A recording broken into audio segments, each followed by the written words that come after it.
Good afternoon, everyone. My name is Elizabeth Gessel, and I am the Curator of Public Engagement at Museum of the African Diaspora in San Francisco. MoAD is a contemporary art museum, and our exhibitions and programming inspire learning through the global lens of the African diaspora.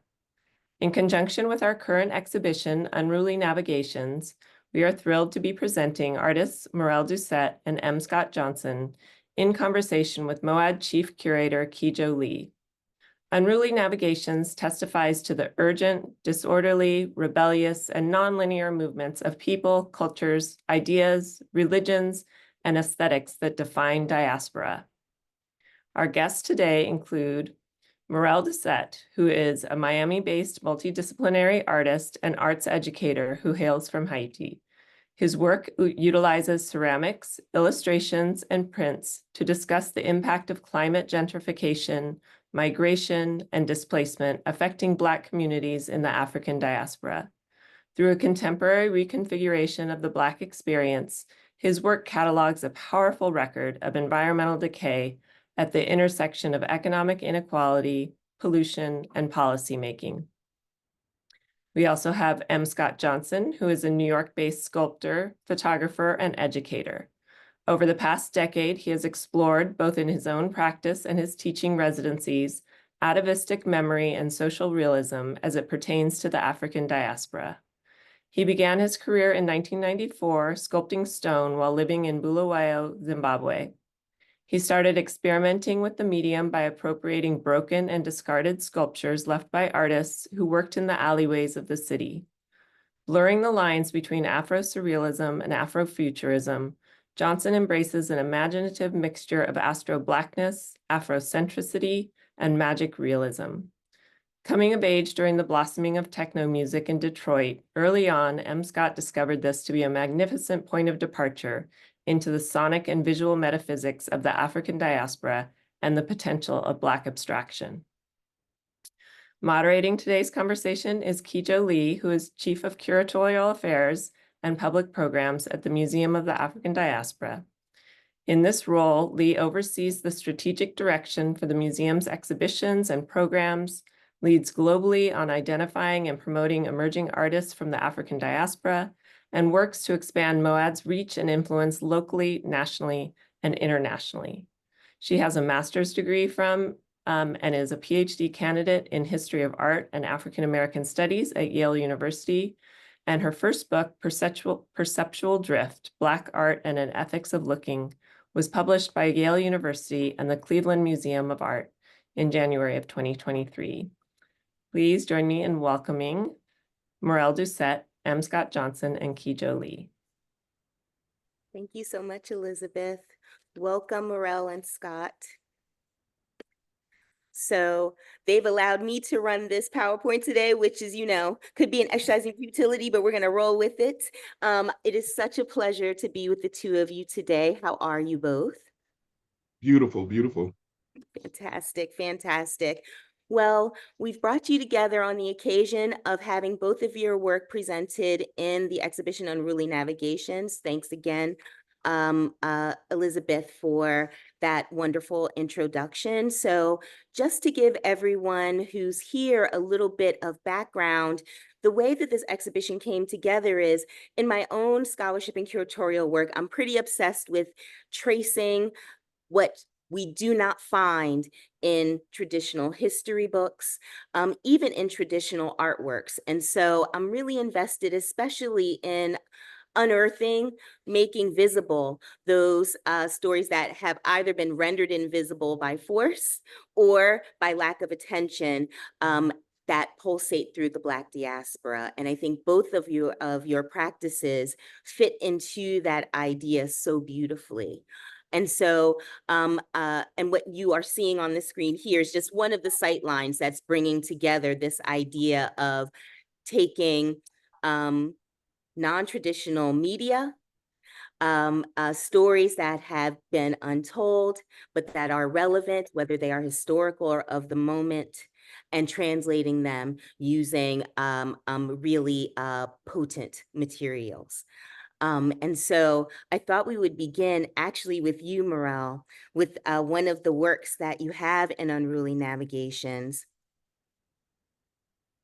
which is this painting. And Absolutely, I can jump yeah, right in. and I'm, Um, yes, thank you. so this is a work from my solo show that I had last year, with Gallery Mertis. It's under a umbrella of a body of work called Water Grieves in the Six Shades of Death, which is a allegory to describing and understanding the change that's happening here in South Florida, more specifically in Miami, Florida.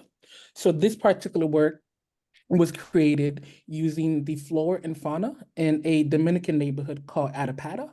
And so the premise of this body of work is that I go into vacant lots that used to be homes of families, and I gather the ecology in these vacant lots, and I bring it back into the studio in order to create these kind of stencil-like mark makings throughout the work. And then throughout the body of work, I've done a lot of experiments with fencing as well.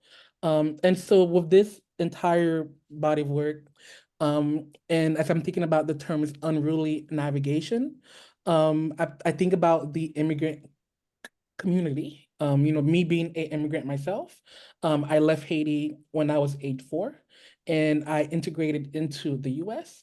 And so when I think of the exhibition title, I think of those that have either been displaced through economic reasons, through climate, and what does it mean in navigating that journey? What does it mean to assimilate into a culture that is not yours?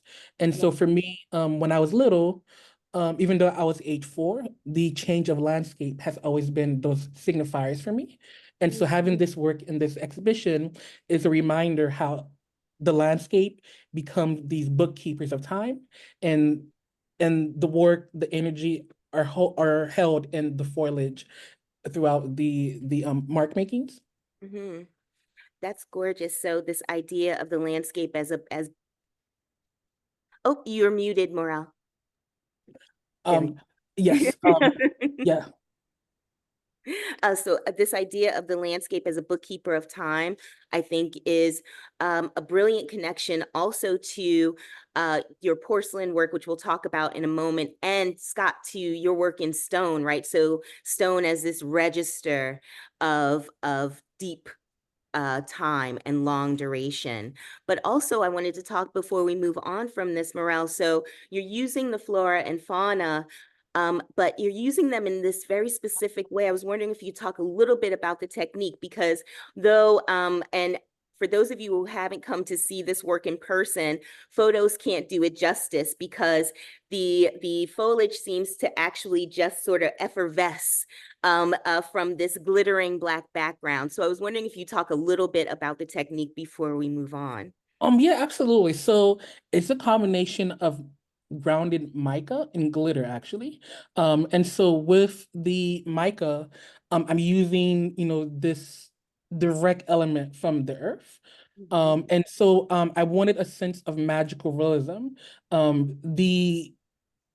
The effect that you get in person is the sense I experience when I'm in these vacant lots. So in terms of the energy that these families used to hold in that space, oftentimes you can very much still feel that energy in the space. And so when creating this body of work, for me, I wanted to find a way to capture that energy. And so for me, it's been effective in by using this very shiny effect that once you're in front of it, the work comes to life as you're directly in front of it. Absolutely. Thank you so much. And Scott, I think you've had a time to spend with some of Morel's paintings as well. And so please don't feel you have to be silent. If there's anything you'd like to mention, you can jump in at any time. And I also want to remind our audience, you can put your questions in the chat, and we will happily answer them at the end of the conversation.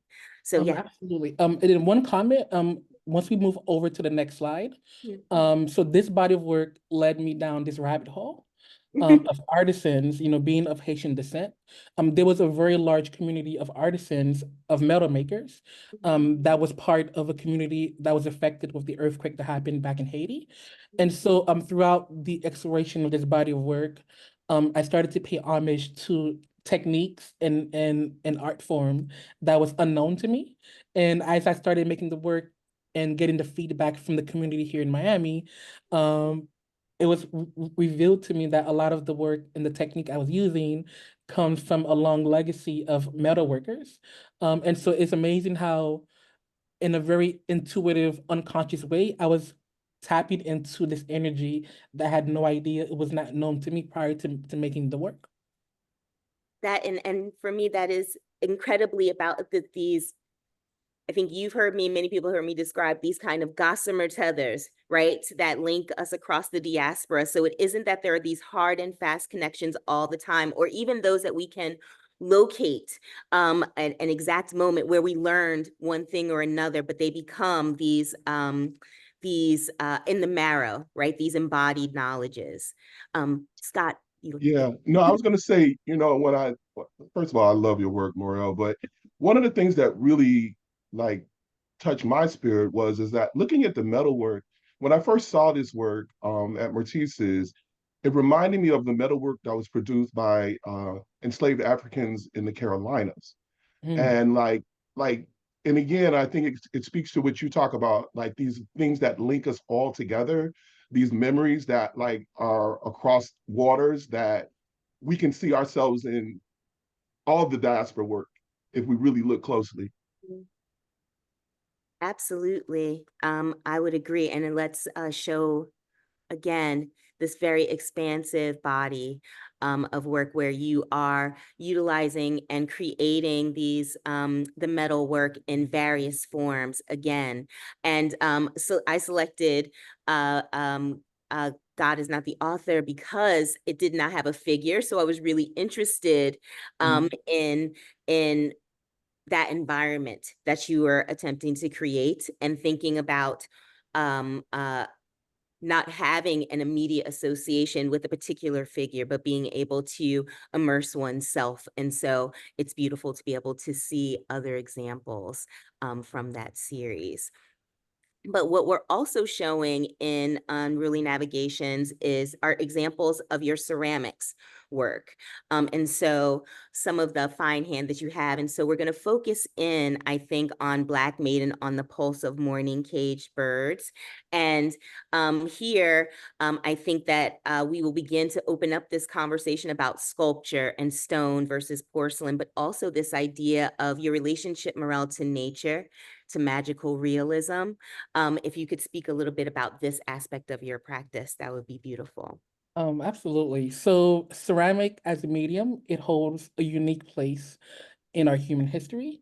When you think of all the mediums available to artists across the globe, ceramic is really the only medium that transcends time, place, and economics. When it comes to porcelain ceramic, there was a point in our human history where porcelain had the same monetary value as gold.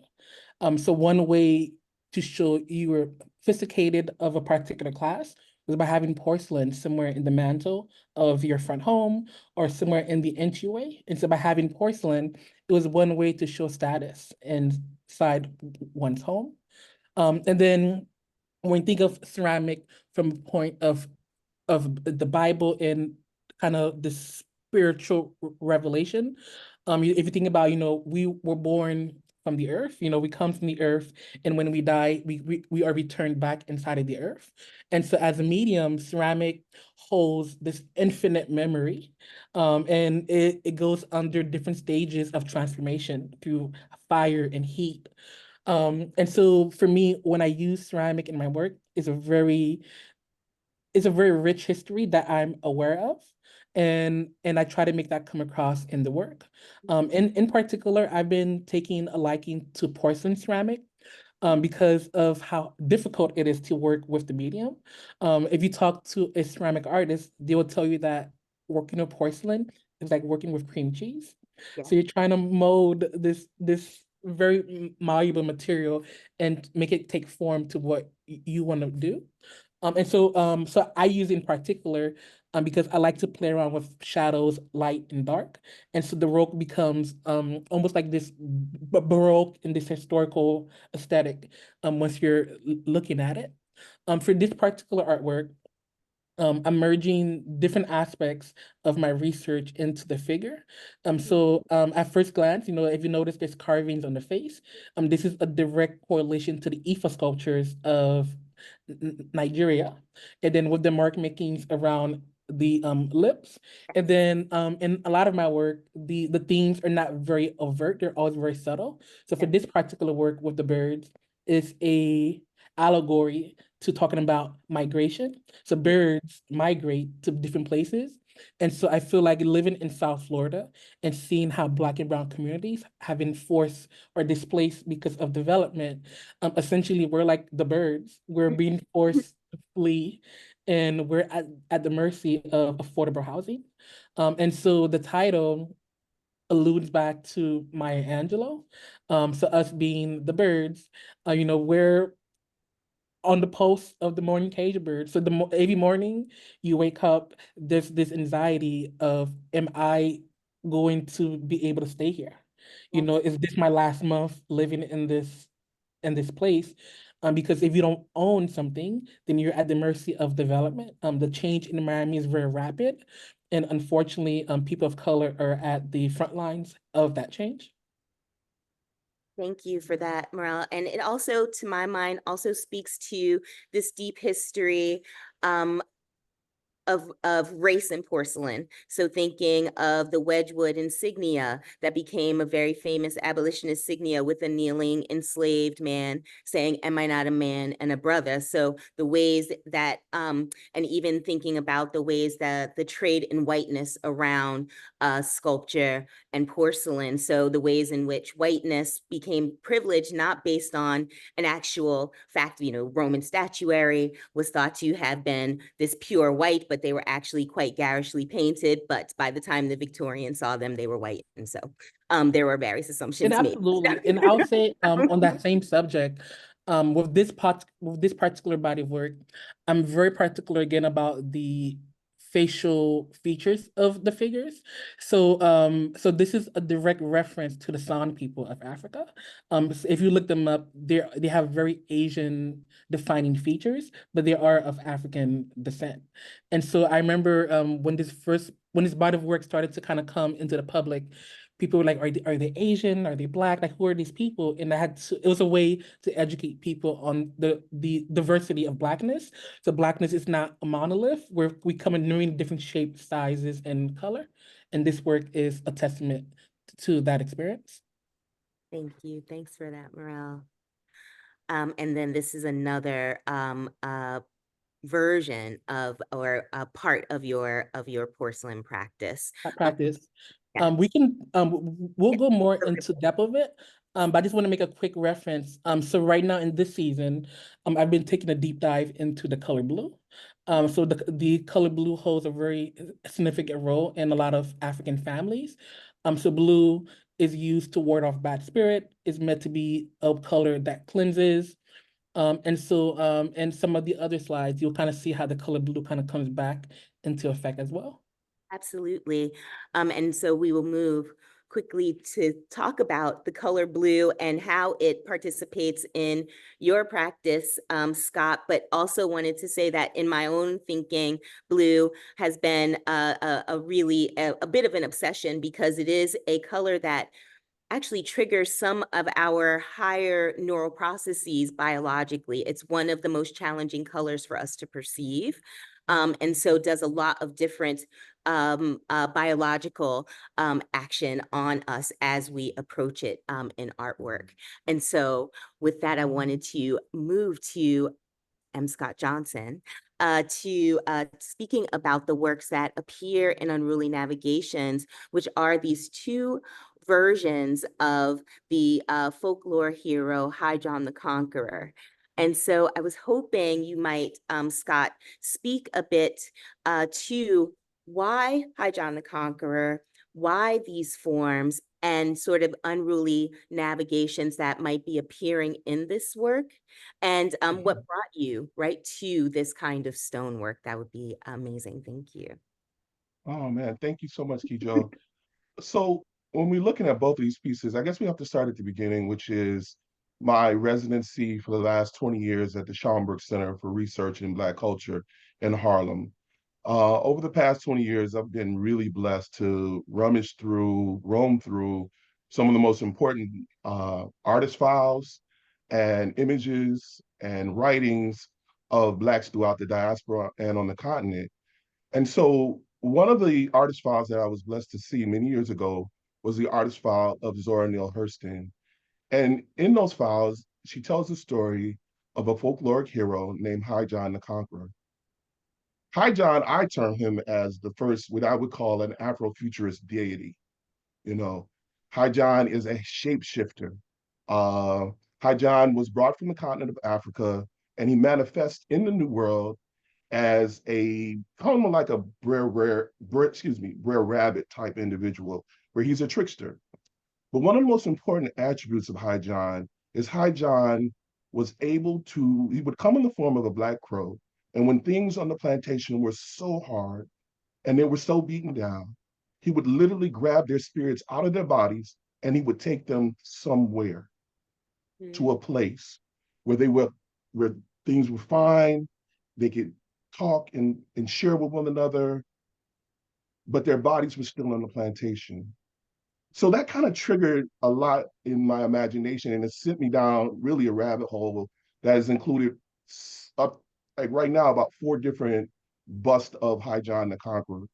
And so when I approached the sculpture itself, the way that I employ the medium is called direct carving, which means that in kind of like contrast to Western stone sculpture where you're carving something from a block, High John is literally direct carving is literally you're looking at the stone itself, and you consider it a living object, and you start to have a conversation with it. You're not trying to conquer it and make it do what you want to do. You're trying to like go through a back and forth.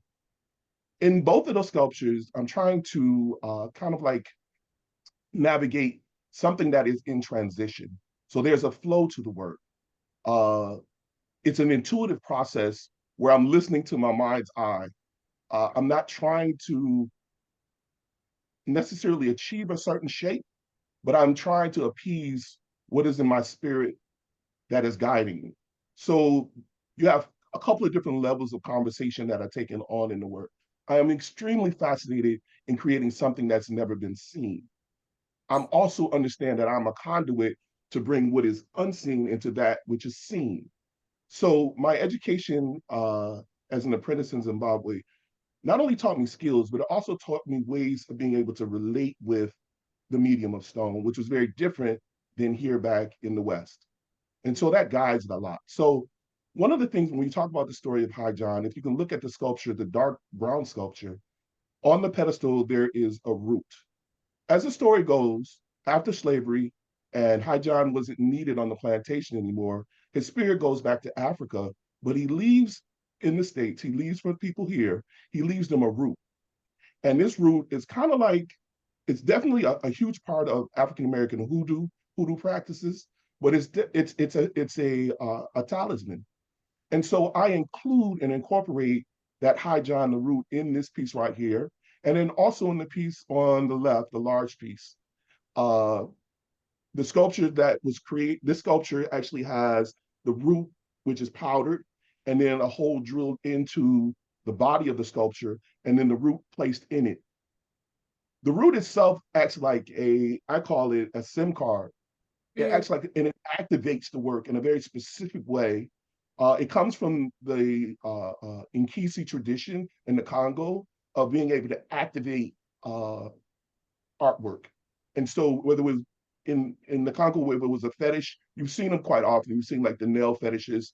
You know, it's interesting now they've gone and they've x-rayed those same sculptures and they can see where these grigri, if you want to call it grigri, are placed inside it. And so I kind of draw from that tradition. So, you know, the body of my work really rests in between two worlds. It rests within Africa, which is the root of my sculpture like tradition because that's where I learned, but it also exists in the diaspora where we are in this constant state of change and movement. And so that's kind of where my work, where we are. Thank you so much, because I think that becomes so apparent when you are close to this sculpture in particular, the ways that you are able to render the stone. So in some areas where it's a little bit rougher, where the mica from the stone actually emerges and you see a sparkle, which speaks to me to Morel's work with that glitter medium and mica. So they are actually near each other in the exhibition for that reason. But then there are also areas of satin and areas of high gloss and shine. And then when you turn the sculpture to the reverse, where you find that embedded root has an entirely different cadence of marks, where it almost looks like the rock has been tumbled, but you can still see your hand.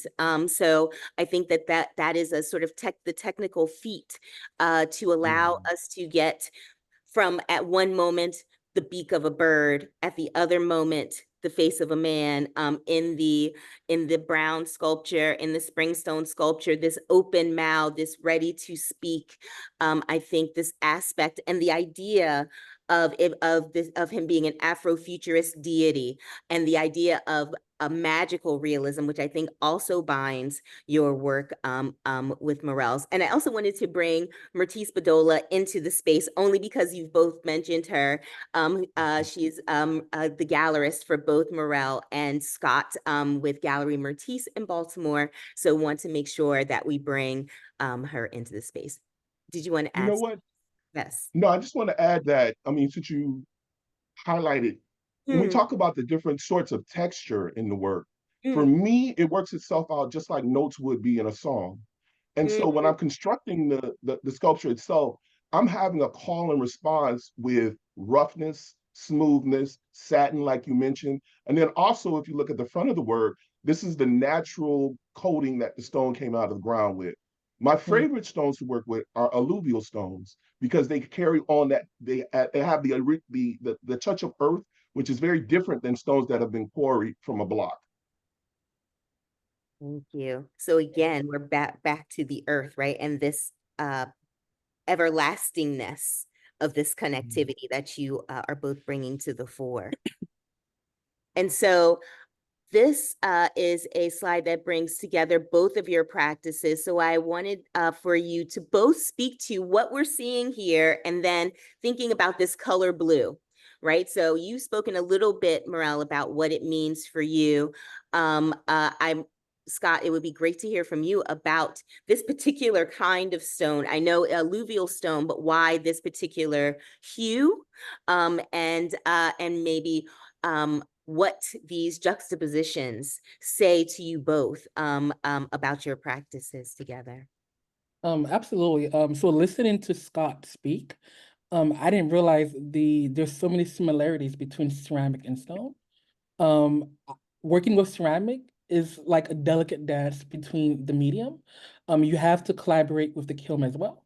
And so because of the nature of that, there's so many variables in option of what can go wrong that is outside of your control. And I would imagine the same thing with stone as well. If something happens, if it's chipped a certain way, then you have to adjust and adopt to that particular piece. For my work, this is a piece called "The Blacker the Berry, the Sweeter the Juice," and this piece I love in particular because it shows the different degrees of what ceramic is able to do as a medium. So there's the glazing, there's the gold luster, there's the stencil aspect to the work. So within this single piece, there's 4 different methods that are used in order to achieve this particular effect. And kind of so watching and hearing how stone is worked. So there's smooth surfaces, there's textured, and so there's a lot of this correlation between how the work is able to be altered and adjusted. And so I'm really impressed of how of a mastery Scott has over this particular medium. Thank you. And Scott, for you, with blue or this particular kind of stone, and can you see a relationship? So for me, porcelain, it responds so much to the temperature of your body, right, and to your hand, and because it's so soft. Whereas, and I dabble in each of these things. I am in no way an artist of these things, but to try to better understand how artists work, I've played with stone and chisel very unsuccessfully. And so, I think that so there's a way in which your ability to render a softness, right, in this hard stone, and the way that you're able to actually, Morel, create this armature, right? So even though they still appear delicate, you're able to handle them in such a way that they have a gravity. And so to me, those are sort of twin processes. But Scott, I would love to hear more from you about that aspect. You know, I want to start off with speaking about Morel's piece. You know, it's interesting in Morel's work. Like I see him having this conversation with Western aesthetics that I just absolutely love. Um, the upside down of the image itself, the way he's holding it, and the title, it has the touch of humor in it and changing it. And it also speaks to the way that African diasporan artists critique Western aesthetics, and the way that we do it, the funk that we put into it. So I love that conversation in your work, Morel. You know, when you talk about color in sculpture, for me, it's not, I don't want to be a downer or anything, but it's not really something that I'm like really thinking about per se. This stone itself, one of the ways that because being able to quarry or get marble has been increasingly much more difficult in the States. And so oftentimes when I'm looking for work, I have to go through a variety of different processes to get raw material, especially alluvial material. And so one of the ways I do it is I look for people who have stopped sculpting, or a sculptor has died and the work itself, they have spare stone that they can use, especially on stones that are not quarried anymore. This is a blue Bardiglio, which is very, because of environmental reasons, certain stones aren't able to be quarried anymore. So it's almost like an antique, even on top of an antique, if you understand what I'm saying. This piece in particular, what drew me to it was just the shape more so than the color. The way that I saw the shape inside my head. And that's really what it's all about for me is it's like, I'm recognizing this as a living being, and I'm trying to have a talk to it before I even touch it. And so I go through, before I even touch the stone, we have a relationship. I burn my incense, I bathe it, I hold it, and then that starts the conversation. So, what I do realize is that my way of carving in both three-dimensional and relief works Yes. better with stones that have less design pattern in them.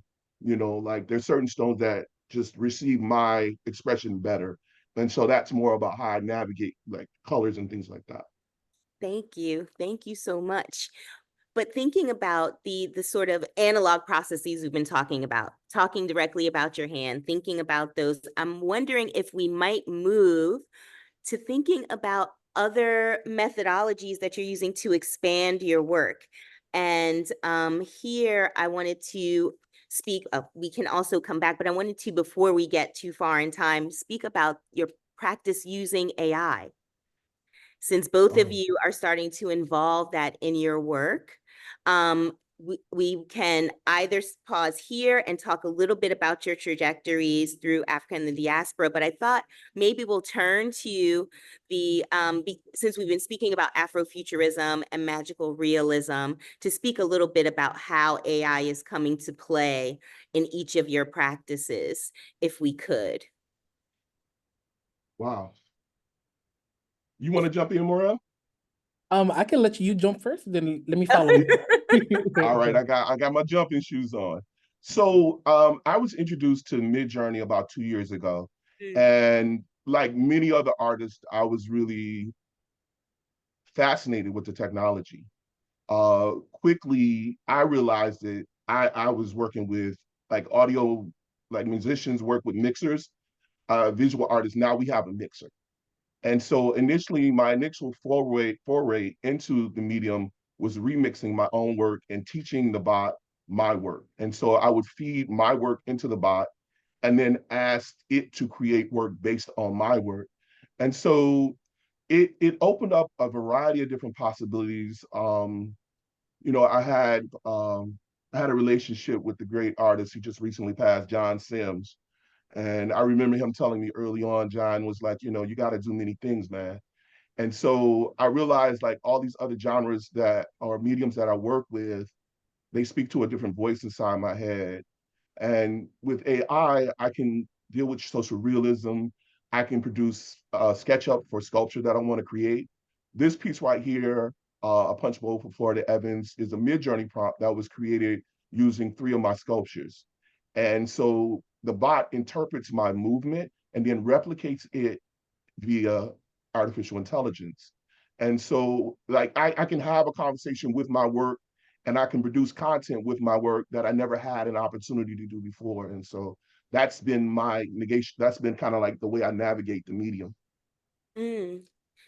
Thank you. And I was thinking about bringing this up at this particular moment because of the Blacker the Berry and thinking about a punch bowl for Florida Evans and this idea of humor being embedded into the work and the ways that you're able to, the adventures you're able to have with this expansive medium of AI. And then, so Morel, I'm wondering how it fits into the way that you're working. Absolutely. So, very similar to Scott. I've been taking my own work and kind of feeding it into the algorithm. And so it's interested to see at the current stage the technology is right now, there are limitations to it. And so so in a similar fashion where as a person, there's certain things that we're unable to do that we have to give it away to technology. The technology has a limitation as well, where the human has to go back and alter or adjust it. And so with AI, I've been, taking works that I've done in the past and using different prompts to see how it's able to study my work and what is the algorithm saying about this particular work. So if you go back, let me see if you go back one slide, I think, over more to the 3 images of my work. Go over right there. So these are physical works. But the one Black Maiden in Veil of Sapphire, the background is AI generated. And so I was able to use Photoshop, cut out the figure, and was playing around with different studies of color. And so, as mentioned in the work, I'm very much interested in how light and dark affects the work. So as I'm making something, I'm always thinking about the three-dimensional aspect of the work, of how you're viewing it from the top, the side, and the bottom of it. And so with the introduction of AI, sometimes I'm able to have a precursor of what the work could be. And then I'm able to use my hand to adjust and to alter the work to fit the final output. Thank you. Thank you. So you're both saying in many ways that you're utilizing it to create either in ways that you haven't been able to before, so to extend your abilities. But I'm also wondering, because you were both talking about the sort of mistakes, right, that are embedded Yeah. in the medium. And so when we were preparing for this conversation, Scott, you said something that has stuck in my mind the entire time, that you chase the mistake. So Yeah. because I was like, I'm not, I'm trying to understand AI art. And so you both are pulling from your own practices into the bot, right? And allowing that and giving it to the prompts versus necessarily doing a sort of gathering, just an unfiltered gathering from images across. Yeah, Kijo, I think it's so important. I think Mm, there's 2 ways of looking at the technology. One as a tool, and mhm, one looking at it as a sentient being. mm. And if you look at it as a sentient being, then you start to have a conversation that's very different than you trying to make it, order it, and tell it to do what you want it to do. There's a conversation that has to happen about, like you said, the mistake. And so, like, I think I have an image there's an image towards the end of the slideshow. I can be really specific and show you.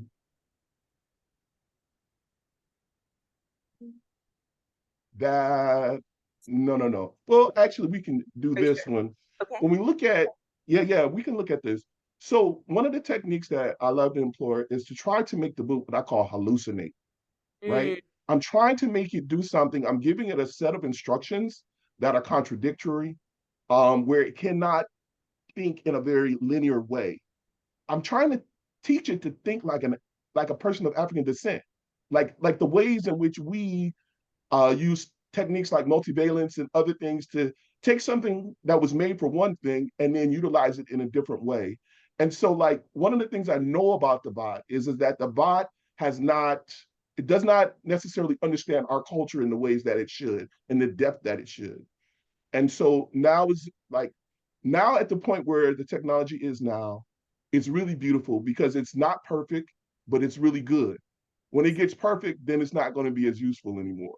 But now is the space in which we can create these, and so these three images are actually, examples of that, where you're trying to make the bot do something that it has never seen work like this. And this comes from like using prompt images. Like, I love to use prompt images from the Schomburg archives.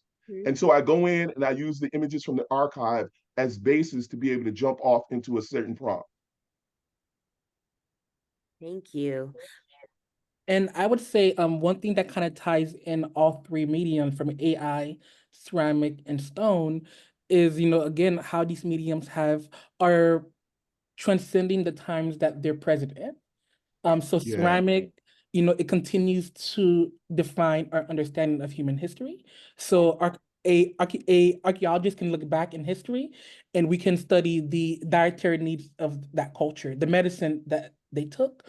With stone, stone is what defines the culture at times. If you think of stones from the Egyptians, the Romans, the Greek, those statues that are left behind, they're the signifiers of that culture.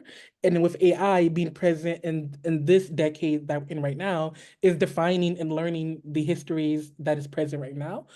So despite how different each mediums are, there's a thread that connects them. Absolutely. And then the potency of, as you said, Scott, the call and response of the role of the griot.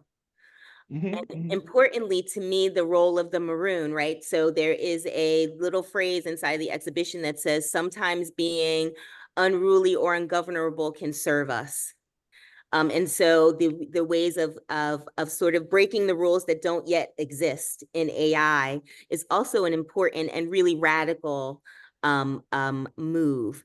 But to return, it also, again, correlates to other works that we are showing in Unruly Navigations, even if with that the technology is allowing you to, again, contemplate, to analyze these very earthy, right, embedded, hand-driven practices that then also recontextualize what porcelain means, what stone carving actually means, and as a person who is working in museums and thinking about that as a container, as an incubator for your work, what does it mean to say that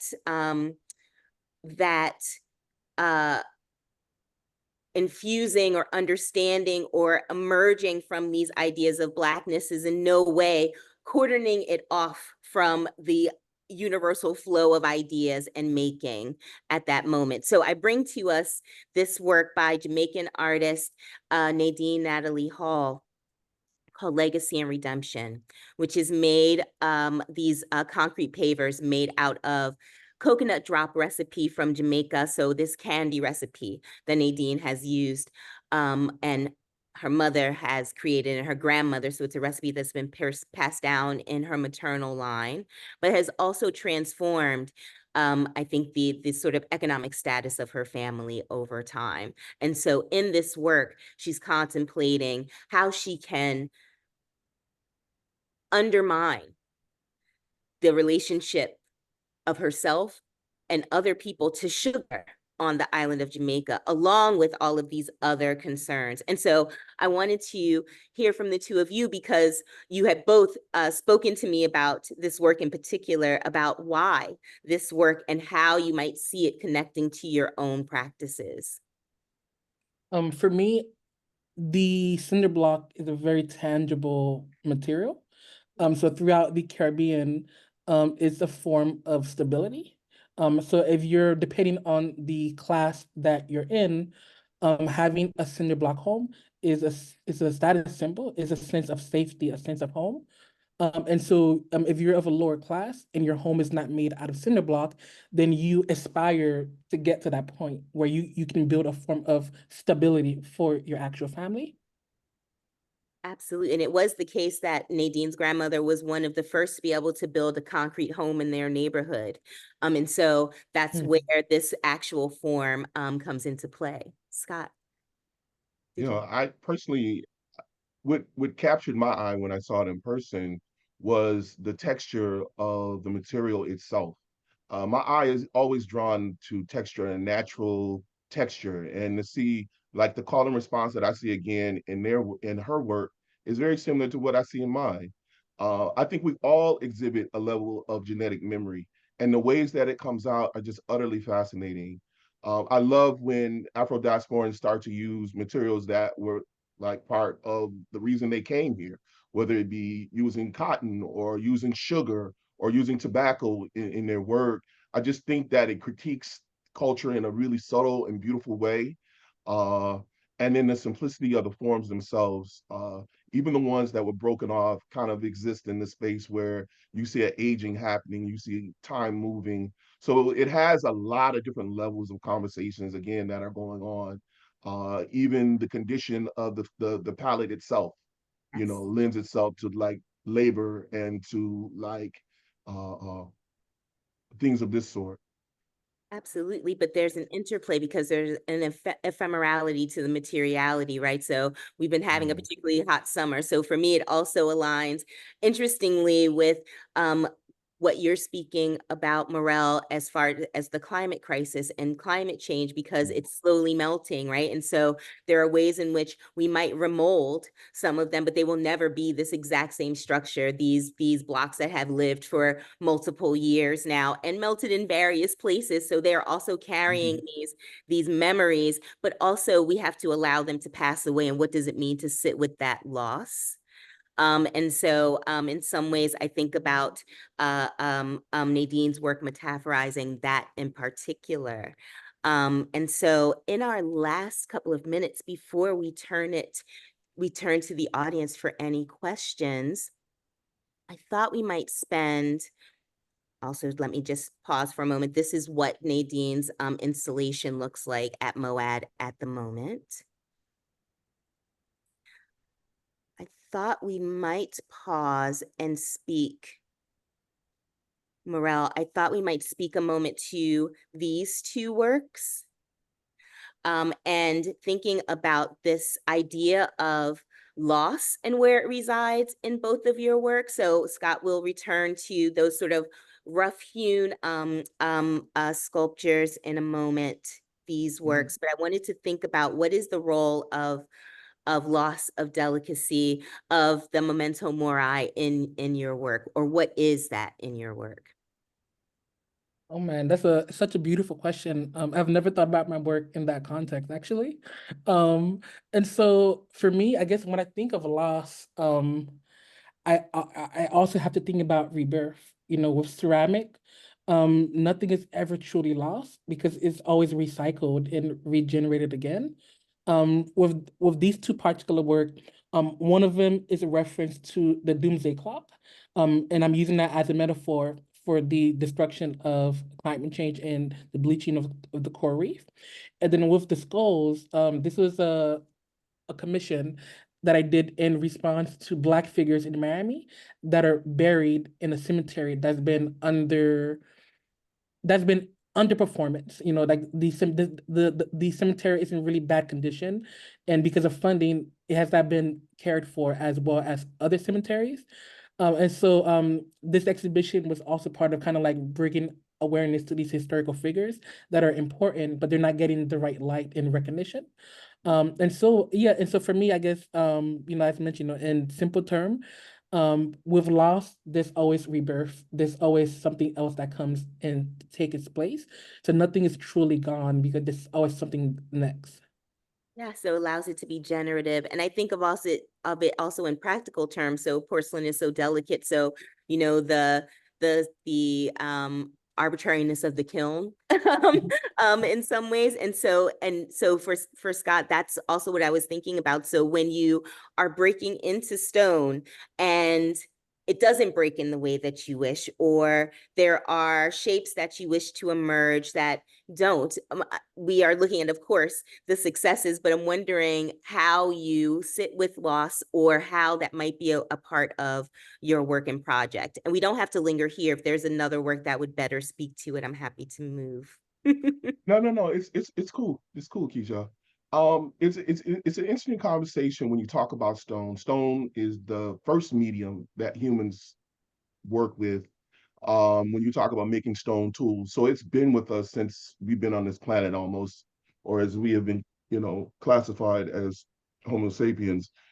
But for me, when you talk about, like you just mentioned something, when you talk about mistakes, like Mm, when I work with the stone, I don't, I'm not anticipating anything. And so like, because I'm not anticipating anything, I'm open to everything. I don't think you can work with this medium and be so staunch that, if it doesn't conform to what you say, then it's not worth continuing. mm, I've broken stones before, but I've always been of the zen that it was meant to go. And so it takes a almost a spiritual reference point again. And that's again, like that's purely the way that I learned how to work with the medium. That was the benefit. My teachers in Zimbabwe, Nicholas Mukambarenwa, he was very much about the lifespan or the life of an inanimate object. And when and that always has been like my guiding principle. When I think about memory, I want to live forever if I could, but I know that I can live through the work will outlive me. And so a lot of times when I'm working in stone, I'm speaking to the future, the shapes that I want to have, the way the work is interpreted, the smooth, the soft, the hard.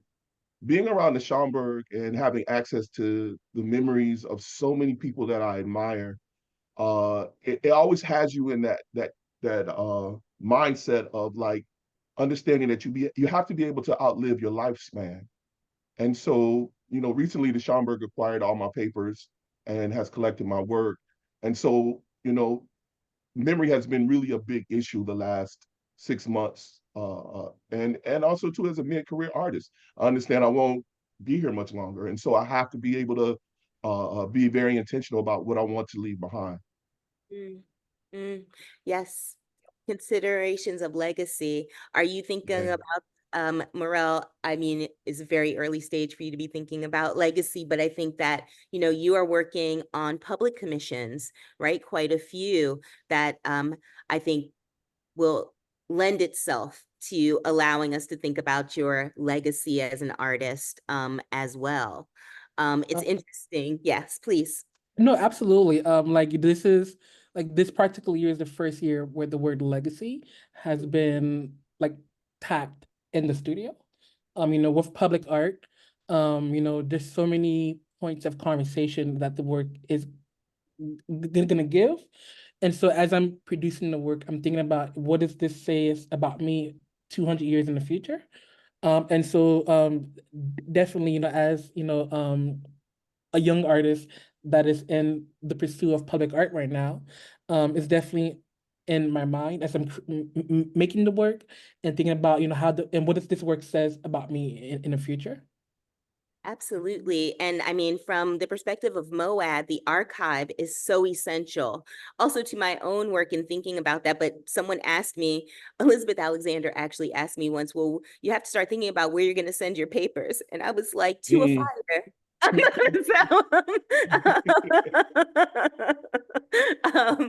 who wants to read my doodlings? But there is a way in which thinking about that is so incredibly important, because it is the life that you have beyond your body, but also the ways that it becomes the fodder for new ideas and new thinking, the ways that which you're producing, what you're generating now actually becomes the material out of which, the earth out of which more beauty can, and more contemplation and more devastating beauty, honestly, can grow.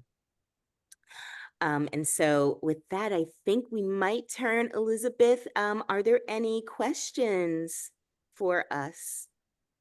There are several questions. First one is, I'm really interested in the color choices and symbolism of the metal gates on Morel's painting. Why these neon colors? And that's from Michi Wong. Oh, so if you've ever seen photographs of the Caribbean, especially in my hometown that I'm from, color is the way to go. You know, color, like, people like to be unique, authentic, and so the colors that you're seeing are colors you would typically come across in different homes. So people typically, the homes are painted in a beautiful pastel color, and then there's accented by either like a very bright neon color or something that stands out from the pastel color. So actually, Morel, that answer leads right into another question. So I'm going to go right to that question that says, talk more about your early memories of landscape when you moved from Haiti to Florida. What about landscape in either place impressed you at that young age that has influenced your paintings? Absolutely. So when I left Haiti, you know, very tropical, my family received political asylum. And so we were plucked out of Haiti and dropped in Mobile, Alabama, in the end of winter. And so when we got to Alabama at age 4, I just remember the trees were all dead. The sun never came out. I remember the birds outside.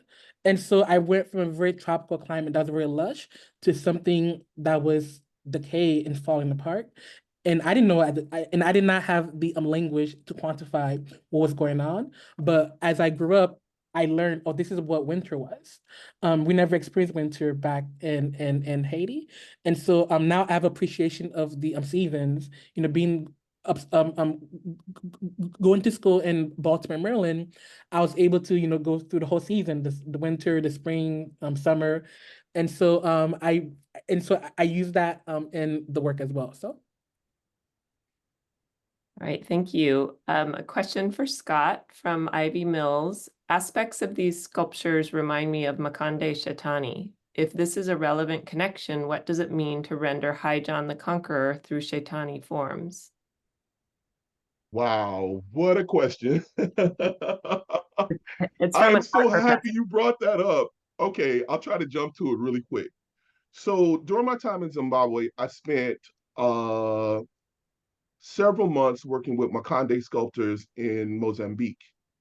And one of the things that I took from Zimbabwean sculpture was the ways in which to manipulate the medium.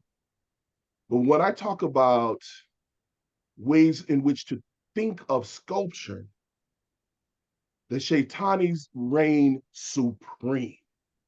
They reign supreme. I had never ever seen someone move and distort material like those sculptors. I was just like fascinated with their work. I can't even express to it. It just brings chills to my head and my arms that work is expressed through mine, because it just was a huge part of my practice. Although most of that work is done in wood, I even tried my hand working the wood to be able to just try to understand what they were doing. But the story of the Shaitani, and like the creator in some ways making humanity as a comedy, a divine comedy, I found that fascinating also too. So again, thank you so much for bringing it up. It was Makande work, Shaitani work, the Shaitanis themselves were a huge impact on my work. Thank you. Another question for you, Scott. Can you say more about the titles in your Haijan work?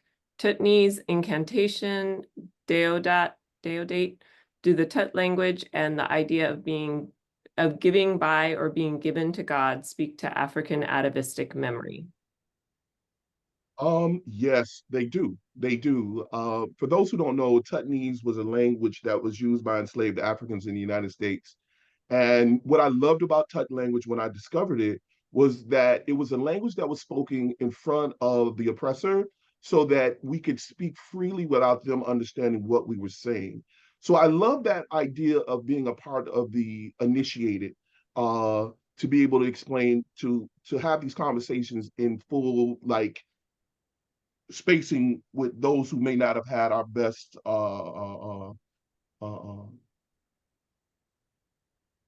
best interest at heart. So that was that Tutney's incantation speaks to that. So, you know, in the titles of my work, I want to start to use some very specific histories that are associated with African American people, especially their mythology, and that's one of them. Can you give me the second part of that question again, Elizabeth? Yes. Do you think the Tut language and the idea of being giving by or being given to God speak to the African atavistic memory?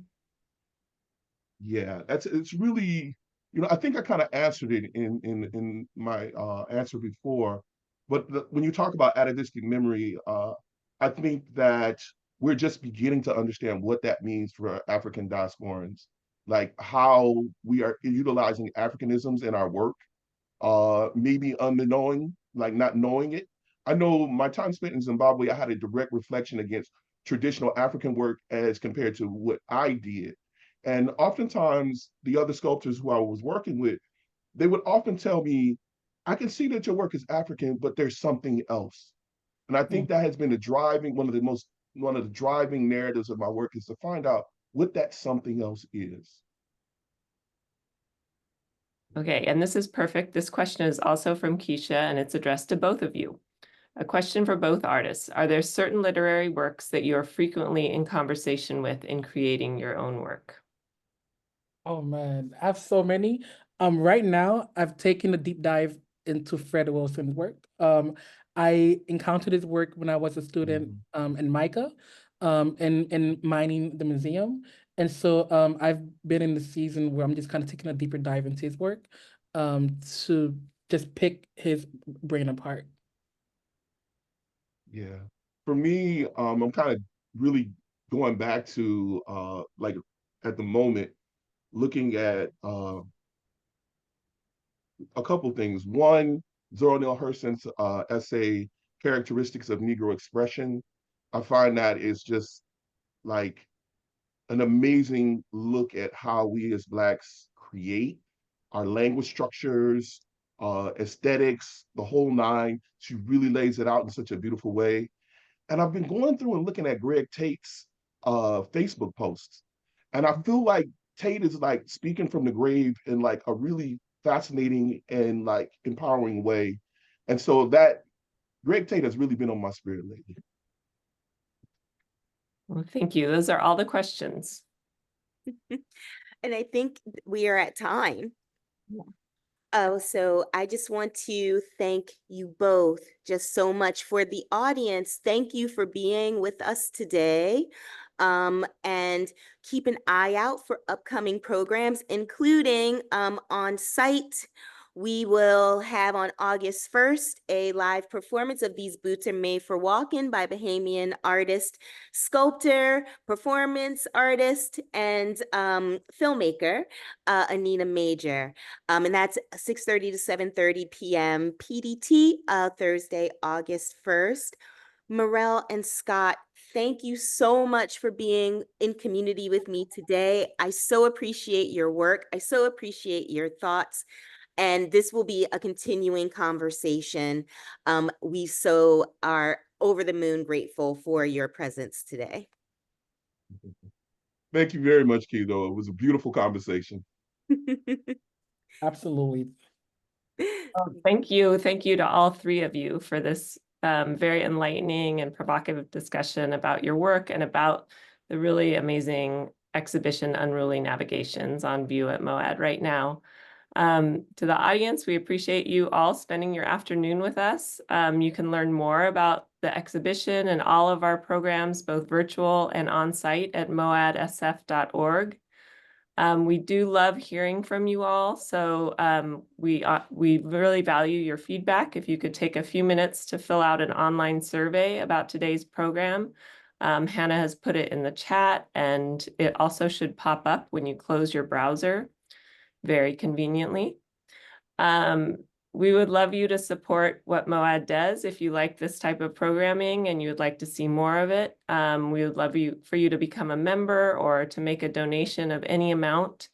You can donate on our website at moadsf.org, or you can text a donation to 56512, type the word MoAD-SF, and then follow the link to donate. You can also join the museum as a member on our website.